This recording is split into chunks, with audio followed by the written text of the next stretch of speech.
بسم اللہ الرحمن الرحیم۔ کیا آپ نے کبھی سوچا ہے کہ دنیا میں خوشبو کہاں سے آئی؟ اور کیا وجہ ہے کہ اکثر درختوں پر پھل لگتے ہیں اور اکثر درخت پھلدار نہیں ہوتے؟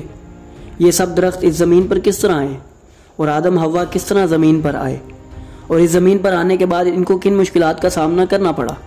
تو انہی سب دلچسپ سوالوں کے جواب جاننے کے لیے جڑے رہیے ہمارے ساتھ اس ویڈیو میں۔ ناظرین، اس دنیا میں آنے سے پہلے انسان ایک ایسی زمین میں رہتا تھا جہاں بے پناہ خوشیاں، سکون، آسائش، خوشبو اور دل فریب غذائیں تھیں، جہاں نہ ہی بے چینی کا عنصر پایا جاتا تھا اور نہ ہی غم و اندوہ نام کی کوئی شے تھی، جہاں ہر طرف دل لبھانے والی خوشبو کا بسیرا تھا اور گندگی اور بدبو وہاں موجود نہ تھی۔ ہر جگہ صرف سلام کی آوازیں آیا کرتی تھی۔ پھر کچھ ایسا ہوا جس کے بعد سب کچھ بدل گیا اور انسان شیطان کے بہکاوے میں آ گیا۔ آخرکار حضرت آدم اور حوا کو جنت سے نکل جانے کا حکم ہوا اور ان سب کو زمین کی طرف بھیج دیا گیا۔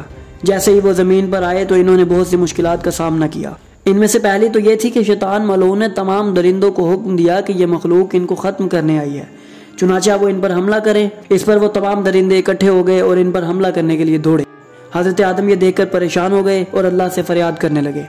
اس وقت اللہ نے کتے کو خلق کیا اور ان دونوں کی حفاظت کے لیے زمین پر بھیجا۔ پس نر اور مادہ کتے نے ان کے گرد پھرنا شروع کیا اور جو بھی درندہ ان کے سامنے آتا وہ اس پر حملہ کرتے اور آدم و حوا کی حفاظت کرتے۔ جب یہ تمام واقعہ ختم ہوا، غرض آدم و حوا اکٹھے ہوئے تو اس وقت ان دونوں کو بھوک لگی۔ چنانچہ ان دونوں نے حضرت جبرائیل سے کہا کہ ہمیں کھانے کے لیے کچھ لا کر دیں۔ حضرت جبرائیل نے ان کو کچھ بیج دیے جو کہ انار کے تھے اور کہا کہ ان کو اگاؤ۔ جب حضرت آدم نے ان کو اگایا وہ پک کر تیار ہو گئے تو شیطان مردود نے ان درختوں کے گرد دیوار کھڑی کر دی اور کہنے لگا کہ یہ میرا حصہ ہے۔ جب نزاع حد کو پہنچا تو حضرت آدم نے جبرائیل کو اپنا منصف مقرر کیا۔ پس حضرت جبرائیل نے ایک آگ اس درخت کی طرف پھینکی۔ اس وقت حضرت آدم اور ابلیس دونوں کو گمان ہوا کہ یہ دونوں جل جائیں گے۔ پس جب آگ ختم ہوئی تو 1/3 حصہ جل چکا تھا اور باقی حصہ سلامت تھا۔ اس پر حضرت جبرائیل نے کہا جو حصہ جل گیا ہے وہ ابلیس کا تھا اور جو باقی ہے وہ آدم کا ہے۔ ناظرین، جب حضرت حوا جنت میں تھی تو انہوں نے وہاں ایک پھول توڑ کر اپنے بالوں میں لگا لیا تھا۔ جب وہ اس زمین پر آئیں تو وہ پھول تب ان کے بالوں میں ہی تھا۔ اس دنیا میں آنے کے بعد جب پہلی مرتبہ انہوں نے اپنے بال کھولے تو اس پھول کو نکالا جس کی مہک ہوا میں بس گئی اور ہوا کے سبب پوری دنیا میں پھیل گئی۔ اسی وجہ سے اس دنیا میں ہر طرف خوشبو موجود ہے۔ جب حضرت آدم اس دنیا میں آئے ان کو بھوک ستانے لگی تو جبرائیل نے ان کو ایک تھیلی دی جس میں ہر طرح کے بیج تھے جن کو بونے کا حکم ہوا۔ پس ان میں سے 40 وہ بیج تھے جن کے پھلوں کا اندرونی اور بیرونی حصہ دونوں کھائے جاتے تھے اور 40 ایسے بیج تھے جن کے پھلوں کا صرف بیرونی حصہ کھایا جاتا تھا، اندرونی نہیں۔